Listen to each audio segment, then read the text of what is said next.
What's up, everybody? Check this out. Willie Barcena's dropping. I'm excited.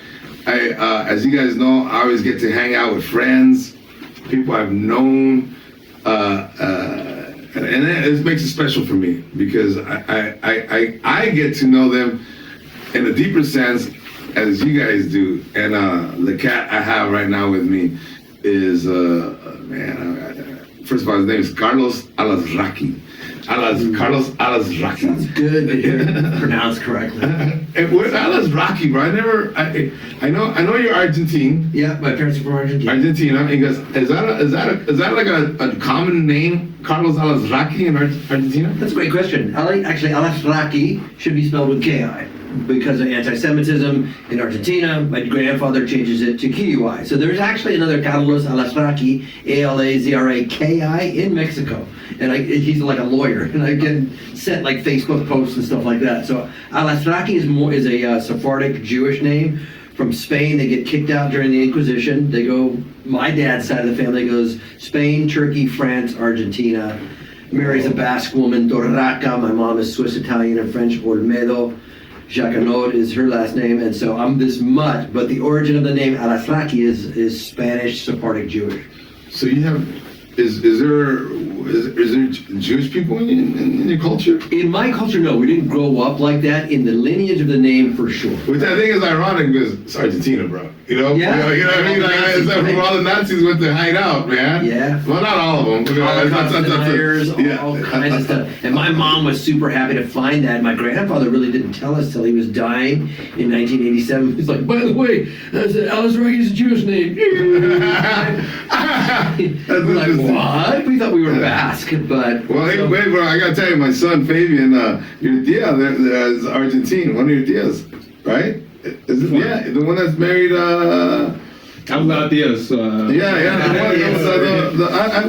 One of your tias is Argentine, dude. You didn't even know that? Yeah. Dude, your mom, I feel like we should call your mom right now and ask her which one. But yeah, you do have one. Because I can't believe you don't even know that. Dude, it's your own aunt. Come on, bro. Is there a kid played soccer? Her kid played soccer like high school, college. Okay. And that's the uncle that rode the Harley. Yeah. Okay, do you know which aunt? Yeah. Yeah, you don't. You don't remember, dude. Too many tias. Oh, they don't see this. Sounds like too many tias. Yeah, no, man, bro. I'm gonna call your mom tonight and go, this guy couldn't even remember. But anyways, no, brother, I'm gonna tell you something.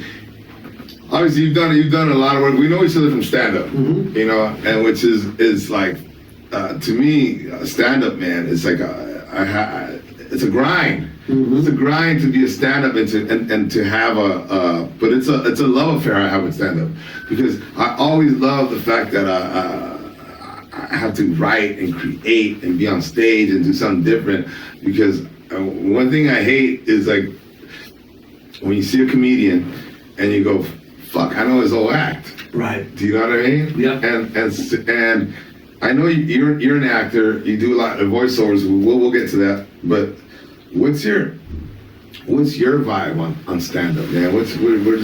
I love it. I think, like you said, right? Stand-up is you're in the infantry. You're on the front lines of comedy because you write, produce, and direct a piece, and you test it out live.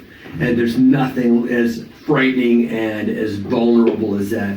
So I love it. I will always love that being a stand-up. I'm fascinated by stand-up comedians, about their anxiety, about their stress, their, you know. Are you still, I mean, I know you do a lot of work, but are you still doing stand-up? Every once in a while, I'll tell you. And how often is that? You know, maybe once or twice a year. What? So, yeah. That, you don't hit the stages? No, I talked to Tom Kenny about this because Tom Kenny was a really great stand-up in San Francisco. Okay. And as soon as the, Mr. Show and SpongeBob hit, he's like, that's it for me. I don't need to do stand-up. For me, if I look back at it, I think you're a true stand-up. I think somebody like, who we know, Johnny Sanchez, true stand-up. The Bill Burrs, everybody. Yeah. Lori Kilmartin is my neighbor. Yeah. I've known Lori since 1987. Loves to do stand-up. I love to perform and I was good at stand-up, but it was never my love. I always wanted it to lead to something else.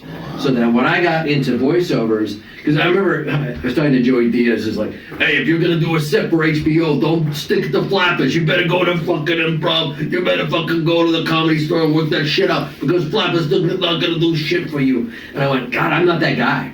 I'm not that guy anymore. I don't love it enough to go over the hill and create this new bit. It could happen. I'll never say no, but I'm at a point now that I don't want to go over the hill. I don't want to go to the Comedy Store. I got my kids, I got my family. I started late, 10 and 12 years old.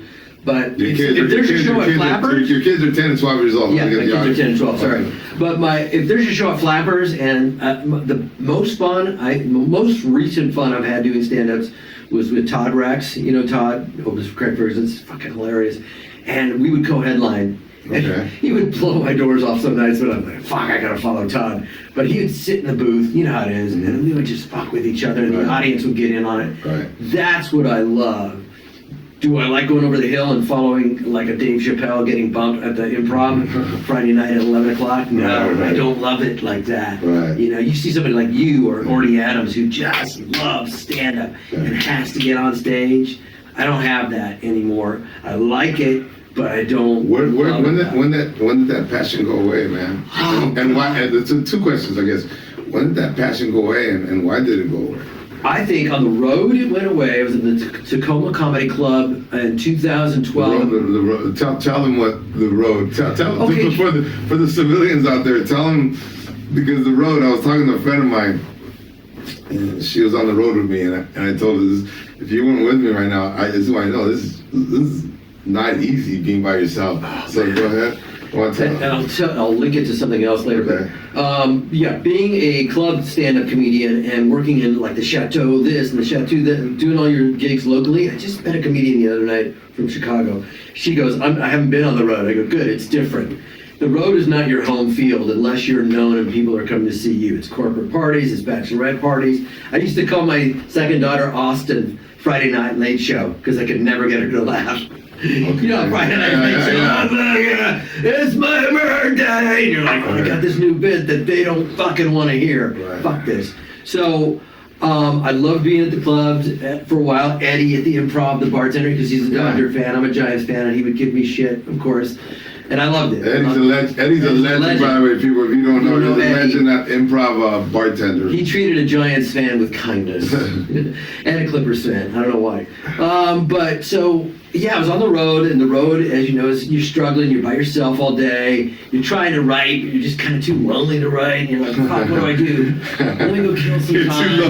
And Mijo, what he's telling you, when you're on the road, my son went on the road with me like 3 weeks and pussied out. Yeah. I go, dude, he go, what's the road? No, Dad, I'm cool. I'll just stay. And I thought, and he only went 3 weeks, 3 bro. weeks. 3 weeks, and he's like, nah, I'm good. I'm gonna be my girlfriend. I want to stay home. Yeah. So, it was about a year. oh, shit. Okay. Fuck up, bro. No, it was about a year. Was it a year? 3 weeks versus 365 days. All right, bro. So I was doing that stuff, and I managed. I did all right. I was in Tacoma, which I really liked, Tacoma Comedy Club.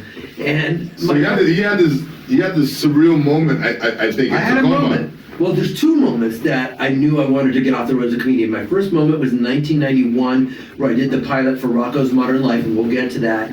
And I went to a payphone because I got a page. And I went to the payphone in the rain. I was about to do a headlining set at Just for Laughs in Seattle. And I was kind of burnt out, and I got a call. It's like, Rocko's going to series. And I'm like, fuck, yes, I get to get off the road. You got that right before you went on stage? Yeah, so I was so happy, and I killed him because I didn't give a fuck. But then in 2012, my daughter Riley is born. She's 5 months old, and I'm FaceTiming her on the computer. Okay. And she's like, I don't want to talk. I want Paul McCartney, because my wife is showing her Beatles songs. I'm like, she doesn't know me. I'm like, I don't want to miss this. So I don't want to be on the road now. I don't want to miss it. So I just kind of stopped doing it. Wow, bro. And occasionally, I'd maybe once every 2 months, pop out on the road, do something local, go to Ventura or something like that. But that was a defining moment for me. It's like, I'm good. I got enough voiceover going. Yeah. I'm gonna. Well, bro, you're and not every comedian can say that. Not every comedian can say what you can say with your resume, bro. Because aside from, man, this is the iconic Reno 911. What was your character's name? Reno? Garcia, James Osvaldo Garcia. Yeah. Kind of a self-loathing white Latino that doesn't like his own heritage and kind of tries to cover it up. But bro, you know, it's so funny because obviously I know characters like that. Yeah. I know self-loathing Latinos that don't want to be that, you know. And it's funny because there's women that I know, like Chicanas, that end up marrying white guys and then they divorce, but they'll still keep like a McKinney, you know, like, because they don't want to be a Sanchez because of that self-loathing shit that goes on with, you know, that's perpetuated through television. But that's a whole different fucking topic. But the character, man, was the character. Did you bring that into the character, or was it because, you know, when you get a character and you read for something, they're telling you who he is and, you know, who the character is. But how much did you bring to the character where you said, I see him this way, or was it just written out for you, bro? Yeah, well, first of all, I've always kind of publicly acknowledged that it was very similar in its style to Buford Gomez, which was a character Rick Nakeda created for his one-man show. I never put that together. But not as I thought. I think I added some more dimensions to Garcia. Here's the deal. We auditioned for a sketch show with Ben Grant, Tom Lennon, Kerry Kenny from the state. The sketch show was called Ugly Americans, and it was all kinds of characters. I made it past network, I made it to studio. We all go to a table read at Fox for Gail Berman. We read all our sketches doing different characters. They go, no, don't want it. They say, well, we've still got a budget. We got a week to make something. We're gonna make fun of Cops because we want to pitch it to Fox, and Cops was on Fox. We're gonna call our show Reno 911, and they literally said, go home and think about a character. So I had that kind of in my well. I knew about the Buford Gomez, and I loved Don Knotts and Barney Fife, and a guy who thinks he's all that. Right. So that if I could combine like I think Buford is not quite as angry and self-hating as Garcia is. Yeah. But I and my roommate was Dan Garcia in college, and Dan was from Merced, son of farm workers who loved country music and married an Irish girl. And Dan would be, doggone, Carlos. So it's cool. This guy influenced that character a lot. Yeah, so Dan's kind of thing, and I wanted him to be uptight and want to live by the rules. Was very lonely, probably never had a girlfriend, and then was also kind of racist against other people. So I just mixed it all together, and I came in, and I never had to audition with that character. We just came in and started doing sketches. And the brilliant thing that they did was they asked everybody on the first day 20 questions. Okay. That we didn't know. They go, hey Garcia, what's your favorite pastry? Bear Claw? Just off the top of your head, right? What's a cop stand for? Count on my protection, coming through. You know? Okay. So shit was happening. And then the very first sketch we do in San Pedro is the first pilot before the second reshoot of a pilot in 2001 with Cedric Yarborough. Cedric loved Lucky Hank, all kinds of stuff. Cedric is great. So he's black. And the Usher is playing on the radio. They turn the cameras on. We drive off, and Usher's playing on the radio. Bum, bum, bum, bum. And I look at him, and I go, we have to listen to this jungle music? And he's like, what the fuck? But he just rolled with it. And so the cameras are rolling. Yeah, and he rolled with it. He just like, okay, I want to beat your ass, but I can't do it. I want to show it. Right. It looks to you. So that relationship was born. This young, handsome black cop with an old, self-loathing Mexican dick cop. And they're partners. And it just kind of beautifully, just organically rolled out. Nice. And so I knew who that guy was. I knew how he would react to certain things. One of our early sketches is we walk up on these Klansmen trying to light a cross. Okay. And I know their names. I'm like, hey, Jerry.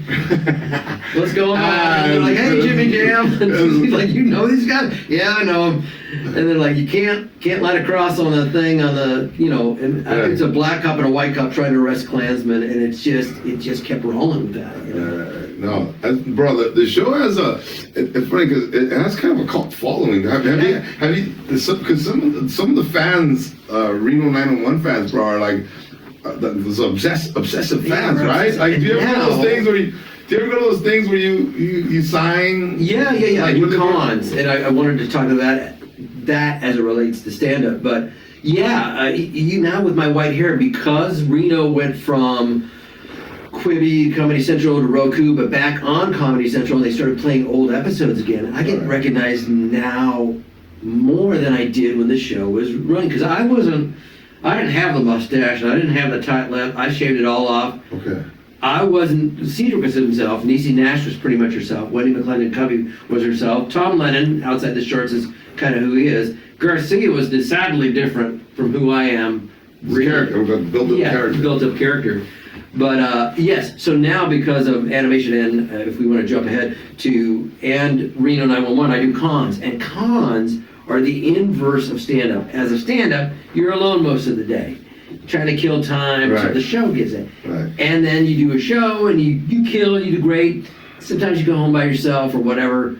I always used to say the best you could hope for if you weren't married was fucking a stranger. You know, that's the best thing. The best thing you could hope for as a male comic on the road, because you're so lonely, is to have a one-night stand. Like, I hope that happens because I'm so lonely. That would be cool. Nope, I'm going out to pancakes at 3 o'clock in the morning with the other comics. Bro, it's not happening. Bro, I've always said, as a stand-up man, the only people that we connect with are bartenders, waitresses, hookers, drug dealers. It's the only ones that are around at 3 in the morning, man. You know, so who the fuck are we gonna talk to? Anybody normal? No. So that's why our lives. Speaking of lonely, man, you mix that into the vibe of you kind of by yourself, bro. Yeah, it's that Bob Seger song, right? On the here I am on the road again. But cons are the inversion of that. With cons, you're around people all day, a lot of them autistic and with Asperger's syndrome, but that adore you. And you're signing autographs and they know everything about you. You're around people, they love you, and then the con ends and some agent goes, hey, you want to go out to dinner with David Harbour and Sean Astin and a bunch of other actors and I'm paying for it? Yeah, that sounds cool to me. It's wonderful. Yeah, you're away from your family, but you're able to make a living or supplemental living. You're around people all day, other actors. I'm backstage talking to Carl Weathers in Canada a year ago, obviously before he passed away. He was such a sweet guy. Yeah. You know, I'm a big Blade Runner fan, so Sean Young is different as she can be. I'm talking to Sean Young. She's Rachel in Blade Runner, man. I'm talking to Sean Young. I know Sean Astin. I met Elijah Wood doing Happy Feet, so I talked to Elijah Wood. I meet David Harbour from Stranger Things. So a lot of people that you're fans of. That I'm fans of, and I go, this feels healthier to me. Okay. I like it. And fans are genuine, man. They know things about your career that you don't even remember, and they're genuinely happy to see you, and it's kind of cool. It fills you up. You don't feel that happens with stand-up? That our fans? It can. After no, tell me, no. There's something there. I feel like that stand-ups don't. You know, we don't have the same type of. It's not the same. Why is that? I don't know what it is, but it never felt the same. Like, dude, you were so fucking funny. But it never felt like it could share, like this podcast, who I really am, right? You got to share the funny person. Like, okay. Then somebody comes to you and says, dude, you fucking rock. I'm lonely. I don't want to hear that. Right, Tell me that joke again, you know? So I never felt as open as I do, because with these fans, they just like, remember that episode of Rocko when he goes and he gets a credit card? And they're like, I don't remember, but they remember everything. Rocko, okay, how did you end up landing Rocko? I mean, would you go up against other people? Did you audition? How did you get? I had a manager named Tracy Forrester in San Francisco, managing my stand-up. And she knew a producer, Mark McNamara, that worked at SF State. He's partners with a guy named Joe Murray, who's a San Jose Mercury panel cartoon artist, and he's creating this thing called Rocko. Tracy calls me, says, make a voice tape. I push play, record, and I make this voice tape about, you're the one that threw up in school today. I couldn't help it, I was feeling it. I told you not to throw up, I'm gonna have to get that soda. I wouldn't let my child near that child. I just made some crappy voiceover tape, and I sent it in. And I got an audition. I didn't have an agent. It was near the Sutro Towers in San Francisco in a garage basement. 3 guys were there, George Maestri, Nick Jennings, and Joe Murray. And they said, no Australian. We don't want Australian. So I'm trying Bruno Kirby. Hey, I'm a kangaroo. I'm a wallaby. Whoa. What do you I got a pouch. Then I tried Woody Allen. Like, I come from Australia. And it wasn't working. And I think I famously have said this before, there was a vacuum manual that I picked up, and I looked at his face, and it was long and narrow, and he had jowls. And I just thought, when you're cleaning the vacuum, make sure that it's not plugged in. And they're like, hey, that sounds kind of cool. Let's try that. Right. And I did it, and then they liked it, and this and that, and then made a pilot. And then, like I said, I got that call in Seattle. They loved it. We're going to series. So it just kind of fucking... I didn't have an agent. Right place, right voice, right time with talent. Okay. But there was some serendipity there, right? If I don't know this person who knows this person, I'd probably never get this audition. So did you get an agent after that? Yes. I cold called. Because I've had artists here that are successful that still didn't want an agent. You know what I mean? Or they just end up getting an entertainment lawyer. So yeah. So so I'm sure once you're working, everybody came calling for, you know. Mr. Alazraqui. Yeah, no, but now it's Mr. Alazraqui. I would send out cassette tapes. I would watch TV and I'd have padded envelopes with a cover letter and a cassette tape of my auditions, and I'd send them out all over to advertisers and casting agents, like hundreds, and just throw them in the mail. I would take workshops. I never took it for granted that I was on an easy street because I was a lead in this series. Right. Like, I got a lead. I'm going to jump on every casting workshop, every tape that I can send out. I want to make sure that, you know, I hit hard with this. And I did. And it was about that time that Tom Kenny was emerging as somebody that was really strong in stand-up. And I actually, and this is public, I suggested him for the role of Heifer in Rocko. Oh, hey, Rocko! And he got it, and off he went, of course, to SpongeBob and everything else. But I just took advantage of it and leaned into it. I went, I like this. I love this being so I was always doing characters. Right. We can get into the origins of that later if you want, but I was always doing this is your show, bro. You get into whatever. Don't say if I like. This is your show, brother. Carlos. This is the why I wanted this podcast. You know, everybody has one, but you know, my neighbor probably has a podcast. Is that I want the guests or the people that I admire. So obviously, bro, I admire what you've done. So it's about you, brother. So I did, brother. Yeah, you love me. Yeah. Okay. Yeah. So if people say, how do you get in voiceover? I go, the origins are my parents were from Argentina. My dad went to British schools, has no accent at all, right? I went back to school in 2010 on this show called Passport, where actors go back to their motherland, right? And the headmaster was a guy named John Viber. Yes, your father. And I said, how was my dad as a student? Your father, good old boy. Never had to give him 6 of the best, which is 6 paddles. Raised like straight British. Okay. Because his father said, Argentina's a joke. You and your sister are getting the fuck out when you're 18. You're going to America, so learn English. You're going to this fucking immersion school. Okay. So no accent. My mom, Carlitos, no me digas estúpido, la puta que te parió. You know, strong accent. So I'm hearing that. And my best friend's parents are from Glasgow, Scotland. So I go up to Kevin's house and it's Uncle Danny, hey Carlos, hey, you know, watch your football game today. And there's Auntie Liz, she's way up here like this. And then there's John Haney and Carlos, let me tell you something. So as a kid from the suburbs, man, you had a lot. I had all this influence. Yeah, no, listen, bro. I think I have fucking voices in my head, you know, because I'm never alone, man. Right. There's too many voices in here for me to ever be alone. Yeah. But Jesus, bro, when did you pick up that knack to just?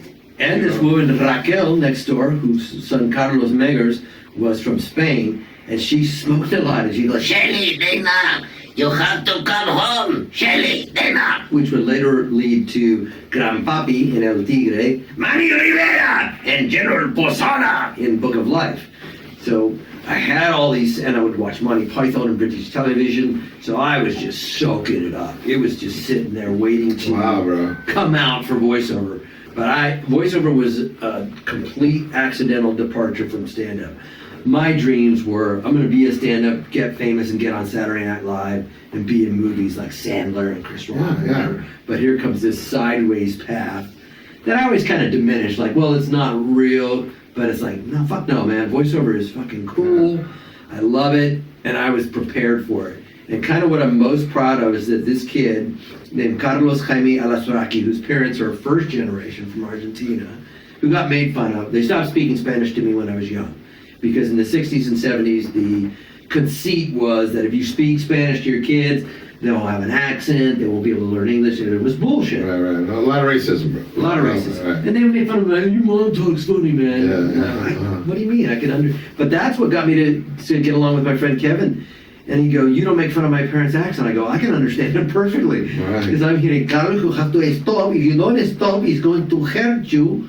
So I'm like, hearing this voice and hearing Carlos is no problem to me. So the way vowels are pushed out. So I have no problem understanding your parents or the fact that they're not foreign to me. Right. I'm used to a different accent in my head. But fucking white America, Concord, California, how much do you bench, Carlos? But a kid named Carlos Jaime Alazraqui wins the All-American Boy Award at a senior banquet, and his first job is playing an Australian wallaby. And I go, that's the definition of what Latino can be, right? You don't have to be Mexican, Honduran, Central American, you can be Chilean, you can be Peruvian, my friends are from Peru, Puerto Rico, whatever. Yeah. What bonds is that language of Spanish, and like you were saying, tia, I call my dad, my grandparents, abuelo, abuela. I was tío stinky, so I'm a white person, but hearing the word tío and tía and no me digas, la puta que te parió, it's not foreign to me. It's what I grew up hearing. Right. So that is what the bridge that can connect me with different cultures that are Mexican, Honduran, my Peruvian friend. So I kind of dig that, but yeah, I'm essentially this white kid with this background that was able to go into voiceover and just go beyond what I'm supposed to be. And so I've always said the light-skinned Latinos, man, you guys can infiltrate and you guys go in there, you guys can go in there and be in a meeting with all the white people and you can hear the shit that they really say and you can go, yeah, god damn, they are kind of brown, aren't they? Yeah. You know what I mean? And then you're like, go back and go, you know what they said about us? You know, right? Yep. So I mean, and now the opposite has happened. I'm trying to do this bit on stage, but I'm an LAFC fan, right? And LAFC is decidedly ex-Chivas fans, Mexicano, Barrio Angelino, 3252, Dale, Black and Gold. I am a guest in a Mexican celebration. I'm eating street tacos and drinking modelos. I'm shot tequila every now and then. Right. I am a guest in this, and I love it. I love being the minority. I love it. It's just it's a wonderful experience because you go to those games. I brought Jorge Gutierrez there from Book of Life, the creator. He's from Mexico. And he's like, holy shit, I can't believe I've never been to this thing. And he could kind of feel it, like.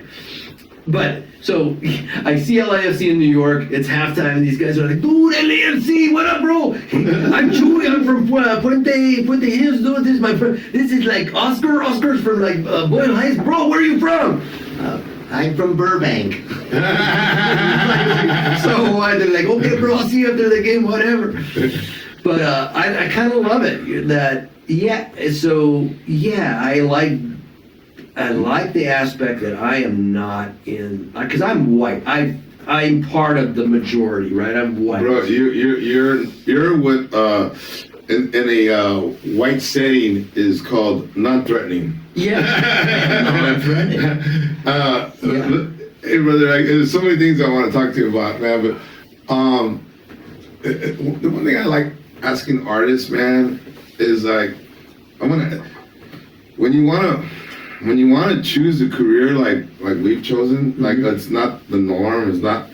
It's really not like paint by the numbers, where okay, you go to school, you major in this, you get a job, you work, you retire, you die, right? It's not us, right? We're kind of like walking without a net, right? Walking that tightrope without a net. We don't fucking know, when we fall many times. Did doubt ever seep in like this, bro? I don't know.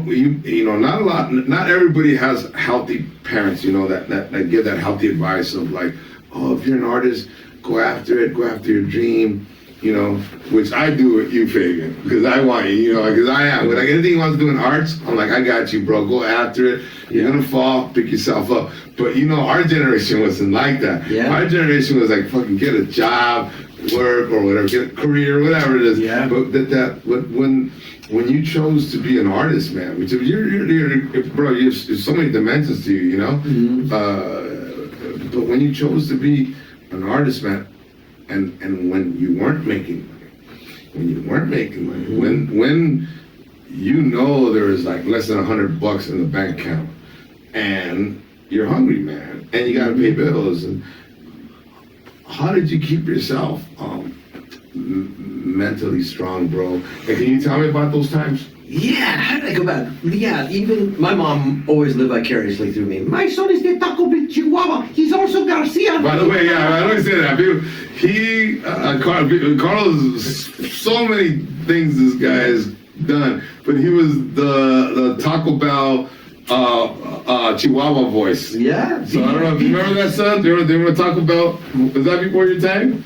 1997 to 2000. Yeah, you were 2 years old. I was born in 97. So. Yeah. You were 2. Taco Bell. But it was big, It was son. huge. It was huge. Real. It was monster, man. But okay, see, now I want to ask you some other questions. I want me to answer the other part first? Yeah. Let's answer that first. I want to know, you know, that moment, bro. I want you to take me back to that moment where, like, you know, like I'm gonna reiterate, like, when there's no money in the bank, and you're like, fuck, did I do the right thing? That kind of thing. Well, I bussed tables in college at Good Earth Restaurant to help pay my way through college and have some extra bucks while I was starting stand-up there. And I moved to San Francisco with a guy named John Boyle in 1987, January of 1987. My girlfriend was in Germany at the time, and I'm like, I'm sneaking out because I was my first girlfriend. I was not very strong, and I'm like, I gotta do this. I'm moving to San Francisco. We lived on Cabrillo, 38th and Cabrillo, in an illegal garage converted apartment that was moldy as hell. $500 a month with a Russian landlord, literally named Boris. Hey guys, you got the rent? Where's rent?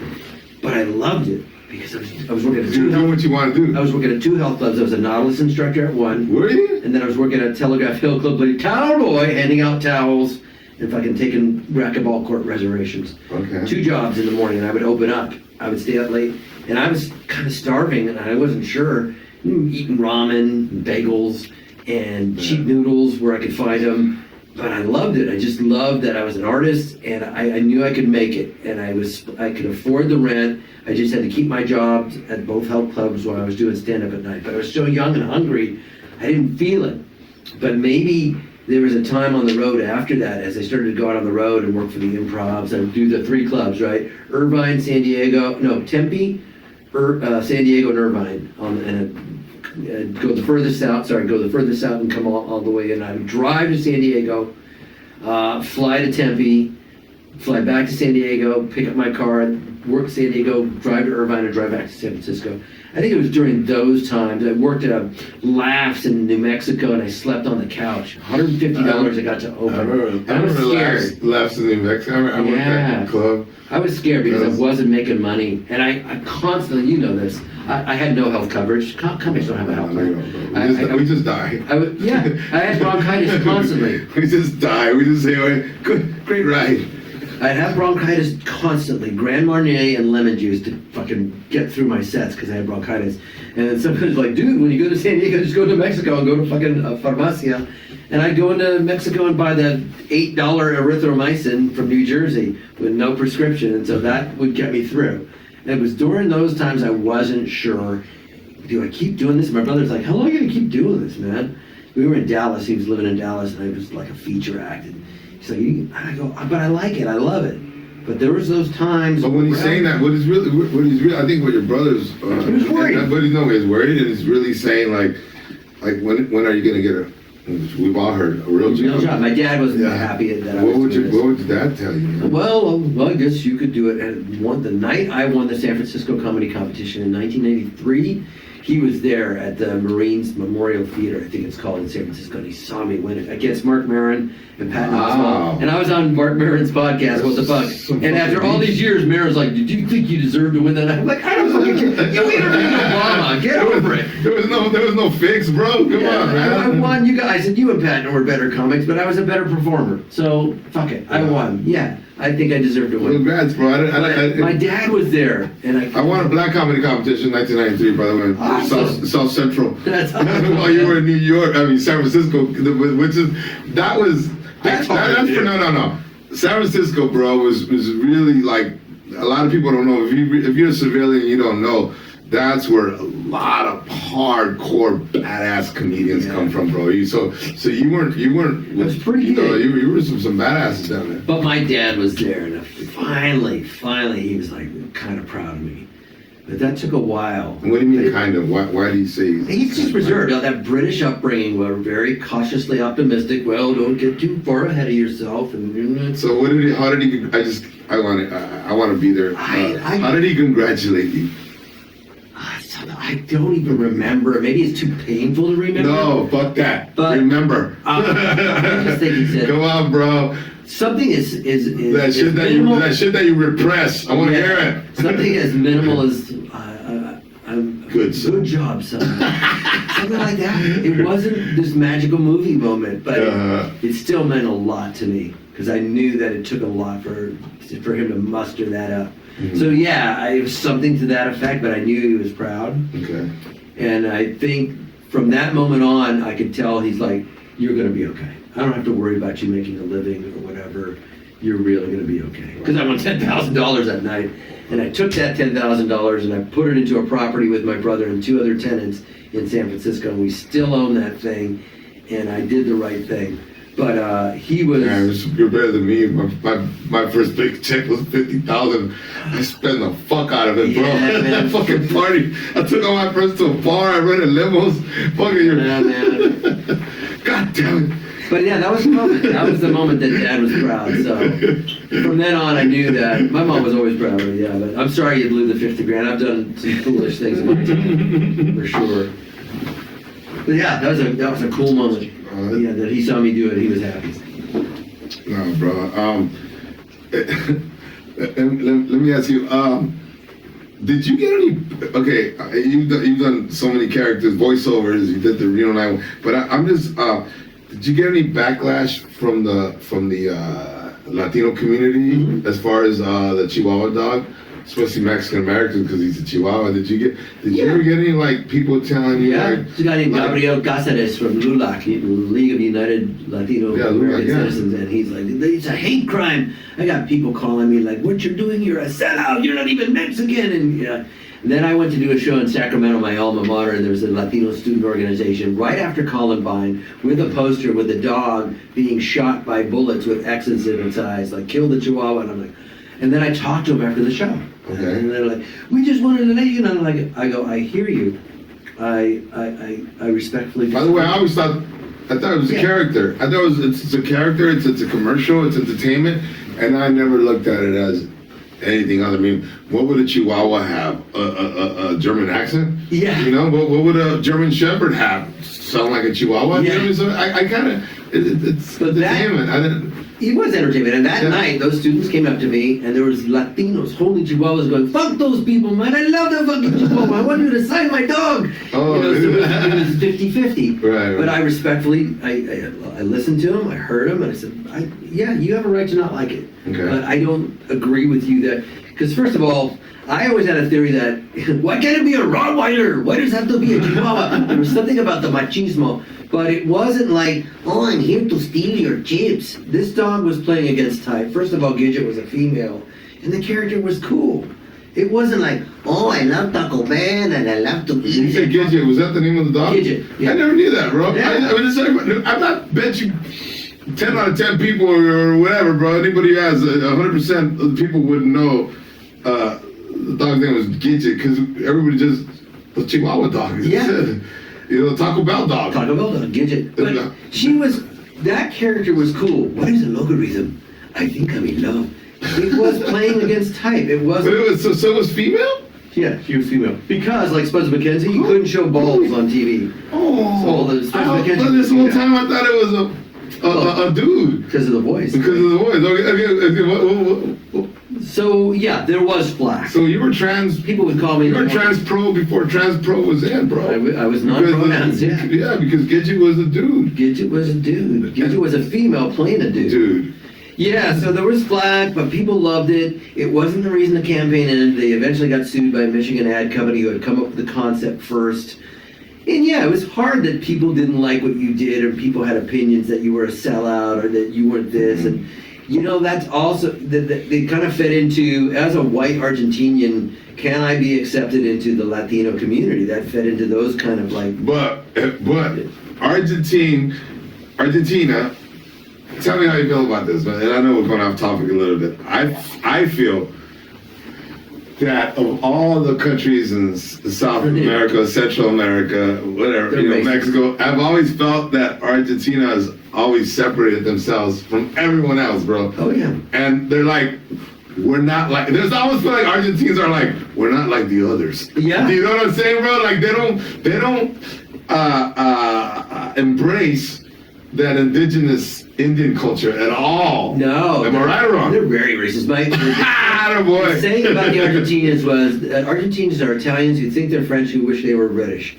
And then why do Argentinians go out in a lightning storm? Because God is taking our picture. The old joke. But yeah.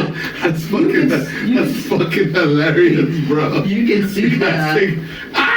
They don't like the negros. They don't like the brown skin. They don't like the brown skin. In their soccer team. In their soccer. Yeah. There's that few brown skin, but they'll never have a black. Not like Peru, or not like Colombia, not like Brazil. How do you feel about that, bro? It's disappointing. Look at their new fucking leaders, fucking whacked out, crazy white guy. I feel proud that I have Argentinian roots, but I can acknowledge that there's a lot of racism there. You're one of the few, brother. And I'll tell you why. Because I've met Argentinians and we've gotten to this discussion, and it's denial. And you're but then you're a cat that's, man, if you did your art in San Francisco, bro, you have a broad experience of humanity. Yeah. I mean, you got that really was your master's degree. Yeah. Art, right? Being in San Francisco. Yeah, God, I grew up in Concord, white suburbs, probably the only Carlos that I knew. Then I moved to San Francisco and I meet Russians, and I bank at a Chinese bank, and like Jewish people, and Mexicans and Japanese folks and China. I lived right in the Richmond district. I was in the middle of the real Chinatown. Right. They couldn't. Right. Welcome to United States. And again, an experience where I'm the minority, because I always grew up in the white majority. So, and then college wasn't that. Sac State was still pretty white. But I had in junior college, I had Jeff Chow as my soccer coach. Amir Jabari was an Iranian soccer coach. I worked at Good Earth with two Iranian guys, Reza and what was his brother's name? And I'd always have fun with Reza. I'd go, hey Abdul, give me that bread. My name is not Abdul, my name is Reza. We would play this game. But he was Iranian from Alabama. So, but moving to San Francisco was a cultural shock. Right. Riding public transportation, Chinese bank, and then moving to LA from San Francisco.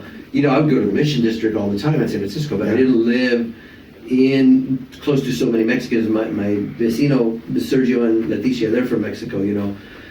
Like I said, going to LAFC now, I'm getting exposed to more and more culture. And yeah, I'm white. I can see the racism in Argentina, and it's disappointing. Because my friend Giacomo. Okay, let's not paint everybody the same brush. Right. Would you say, okay, bro, there's obviously, bro, we're not gonna depict all Argentina like that because, but is there Argentines within Argentines that disagree? Sure.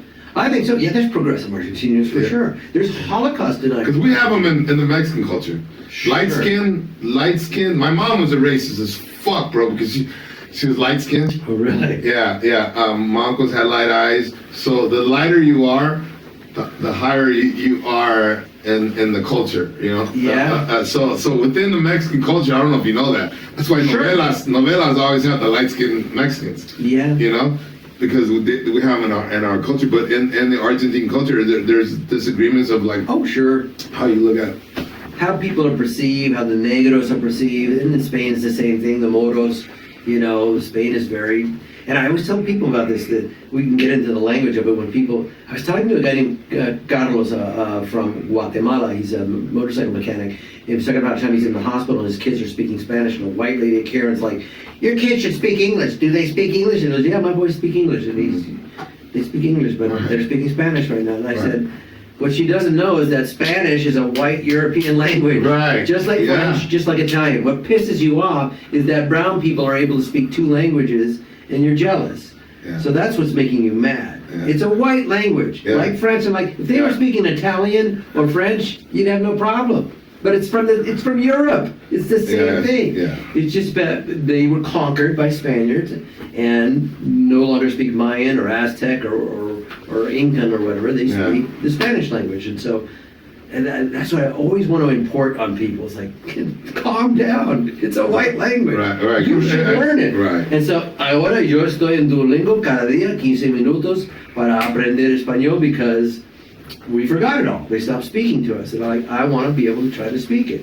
I'm trying every day. I talk to my mom, who's lost her memory and speaks more in Spanish. And so sorry. now, I'm sorry to hear it's that. okay. She's 96. Thank you. No, But it's- I'm speaking to her in Spanish. I speak to the people that work with her in Spanish because they're all Latinos that are working this senior living. Okay. You know, you talk about a forgotten kind of people. It's black people and Latinos that are working in senior centers, helping your white parents out. Did not know that, bro. Yeah. Did not know that. Oh yeah, That's- it's all it's Jose, it's Tomas, it's everybody. They're all Latinos, and taking care of our white parents, right? Okay, it just hit me, bro. It just hit me.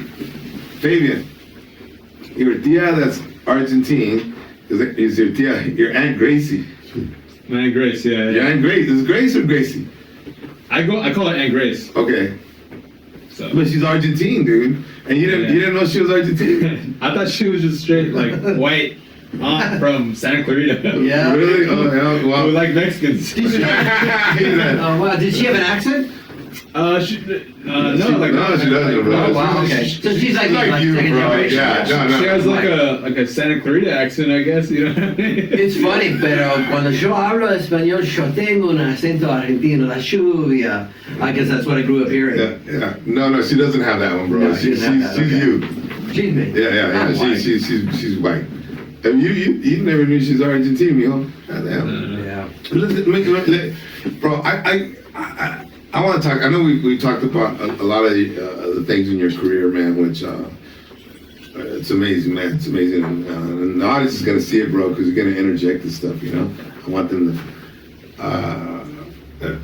But to me, what I find fascinating, bro, is the stand-up. And you talked about the 3 clubs when Bud Friedman, Yeah. who was, man, we call him one of the grandfathers of comedy clubs, right? Because he's the first one to actually franchise comedy clubs. Did he, or did you remember there was 2 places as a stand-up you can go? Either Mitzi accepted you and they wrote you up, they right, that you became a regular, Yeah. or Bud Friedman put you on a Saturday night shows and said, all right, how did you break in through that? Here's how I chose. I got evening at the Improv, and I remember finishing the set, and I got to walk over and hug Bud, and I felt. Which club? Was it the one? Remember were they doing it in Santa Monica? I want to say we shot it at Santa Monica. Yeah, Okay. and I got to give him the hug. You got to. Yeah, you get the hug. Friedman. It was almost like paneling with Johnny Carson was the equivalent, right? But I remember going into the Comedy Store and I just felt it was foreboding. I didn't like the energy of it.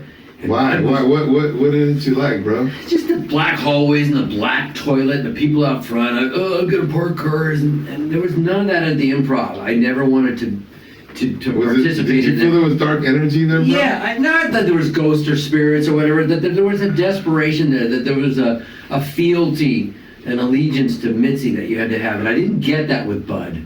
Either like you didn't, or you weren't good enough, or you weren't. Okay. It wasn't like you have to do this, you have to do that. So, but I've since performed at the Comedy Store on the main stage, Yeah. in the belly room or whatever, and I do enjoy it. Vargas Mason will put on a show and I'll do it for him. Yeah. If it's for a benefit, I'm going. I'm doing it, right? But I just thought Bud was honest and kind, and the Improv is just where I felt better. That's just even over the Laugh Factory, even over the Comedy Store. Did you ever perform in front of Mitzi where she could remember because? Yes, I must have because I was able to be a regular there if I wanted. So you're a regular. If I wanted to. Wait. Was this after your success on television Yes. or before your success? No, after. Okay, well that's kind of like already a shoe-in, right? I didn't have to go through what maybe you or Johnny Sanchez had to go through. No, I never got it. She passed on me. Really? Like forever, yeah. She passed on me all the time. But Bud's the one that, Bud, because for the people, for the civilians out there, during our time, right? There was you became a comedy store guy or an improv guy, right? Wasn't it? I mean, it was it was unwritten rule. Yeah. It was unwritten rule that you one or the other, son. And for me, Bud, man, and he passed away a few years ago, but very nice man. And I'll tell you a story that I share a story about Bud, bro, that I probably haven't said at all, but I'll share it with you. Because, you know, as comedians, we're struggling, trying to pay bills. At the time, he I don't know, I think you were 3 years old and Willie was 5. And I had no, you know, we have our calendars, right? Yeah. And I had nothing in December, bro. Nothing. All of December. Scary. So that's Christmas time, right? So I told Bud, I called up Bud, I said, Bud, I'm not booked at all in December. I said, will you, I said, can you loan me $3,000 and get it out of my next check? You know, or I think it was $2,000. I think it was $2,000. And I said, you know, and he said, come get it. Like, they didn't ask, didn't say like, oh, when are you gonna pay me? Nothing, bro. And it was like December 3rd, December 5th, whatever.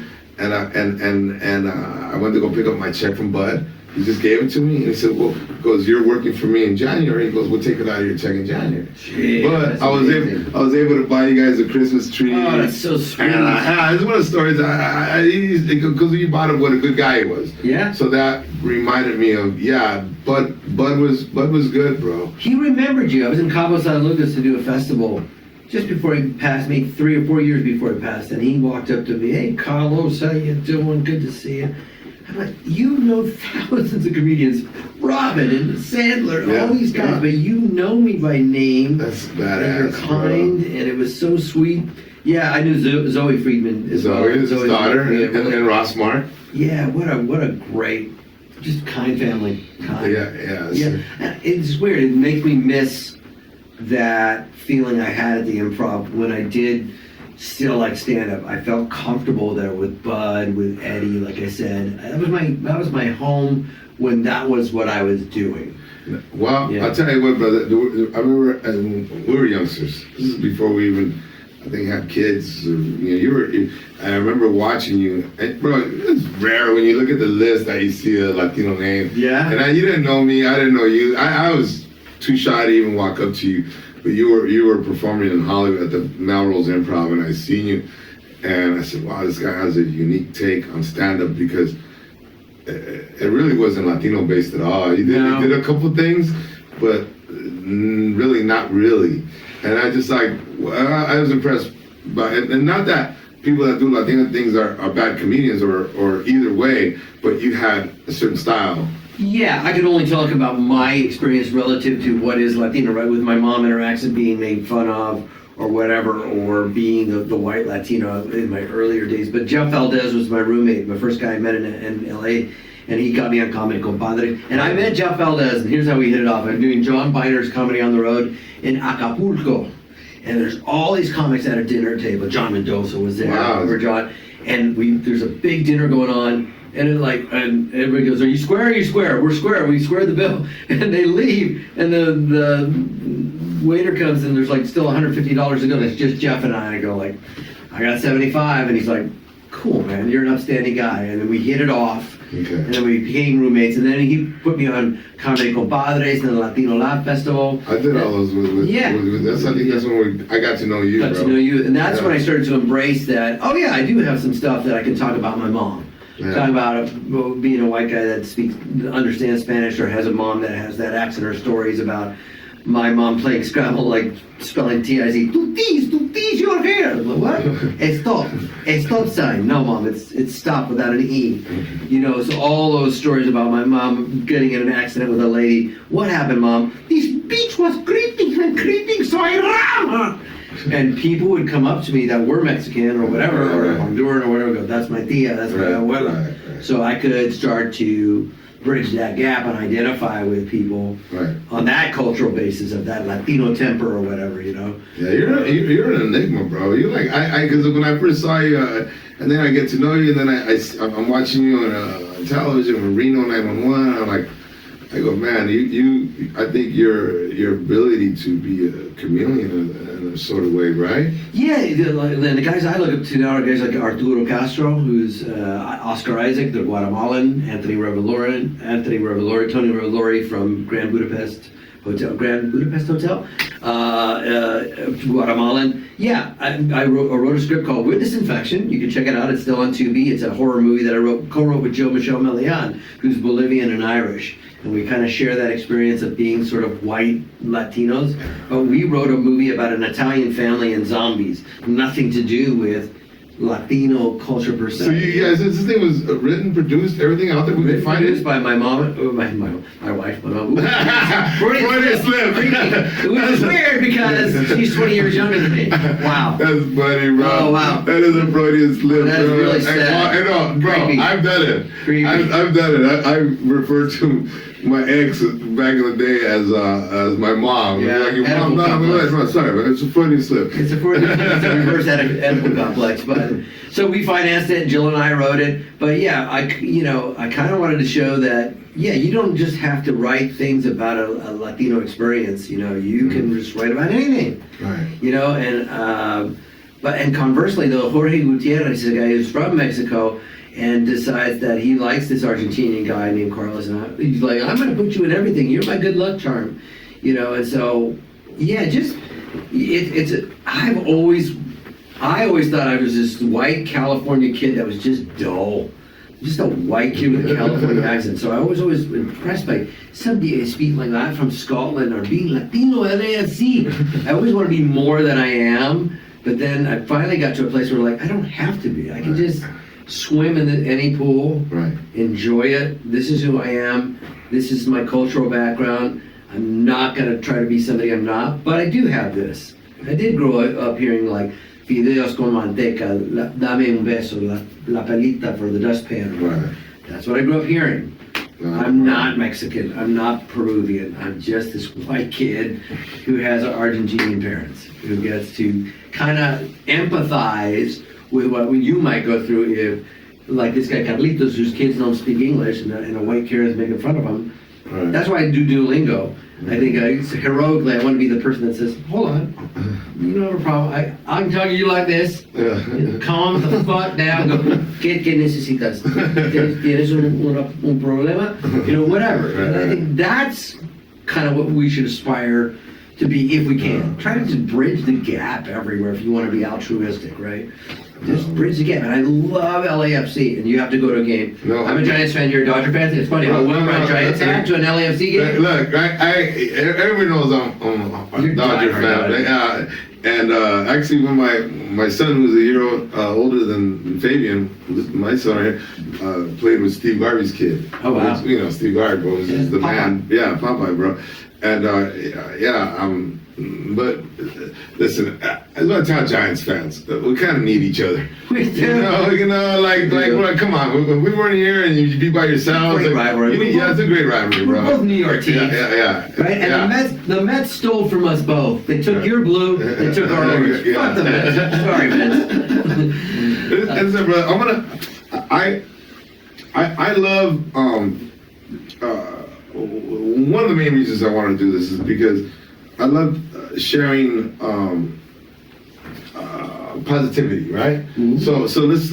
I'm going to ask you this, and if let's say there's a bunch of young Carlos out there, right? Let's say young Carlos, or 19, 20-year-old, 21-year-old Carlos, 22-year-old Carlos, 19, 21-year-old Willie, right?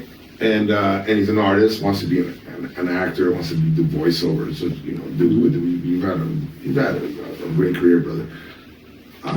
What would you say if you like? Okay, I got 30 seconds to tell you, give you some information.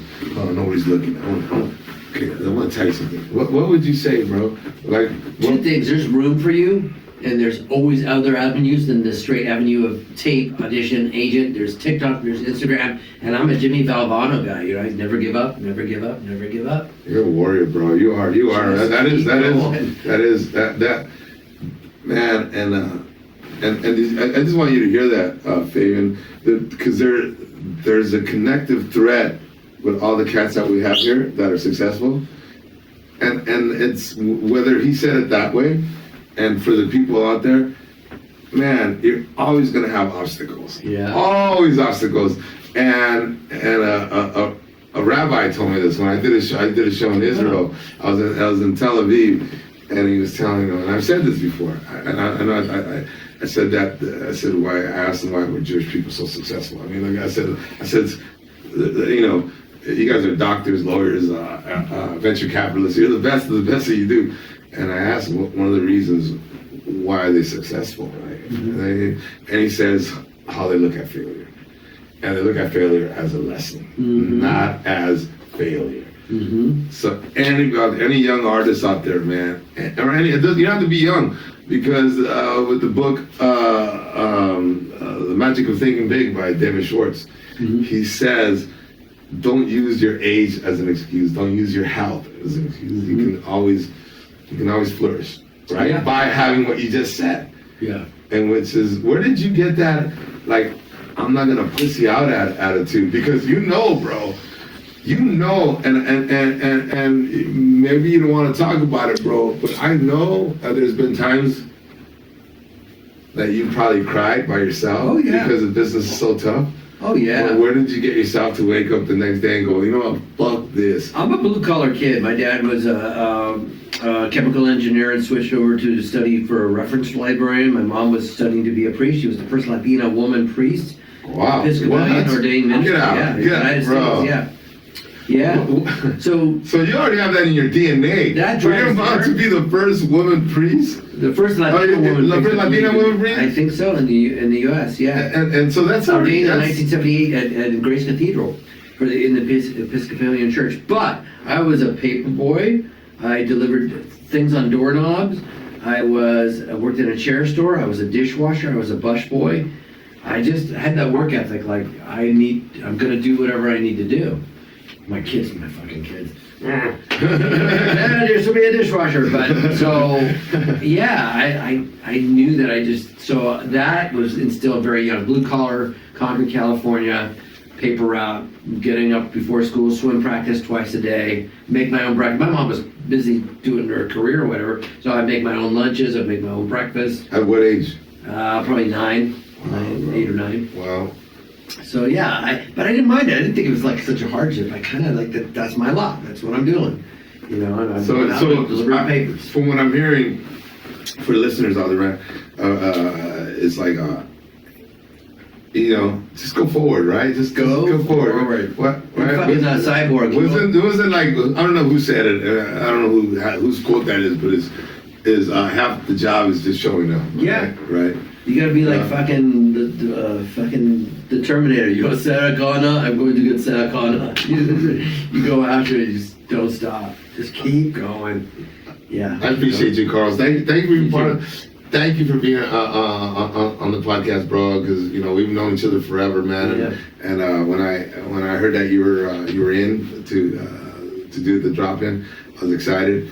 And is there anything you got coming up? Anything you want to share? Yeah, you know what? They saturated the hell out of it. Rock, Paper, Scissors is on Nickelodeon. They had some Super Bowl ads. I play Scissors with Tom Lennon and Ron Funches, both great actors and comedians.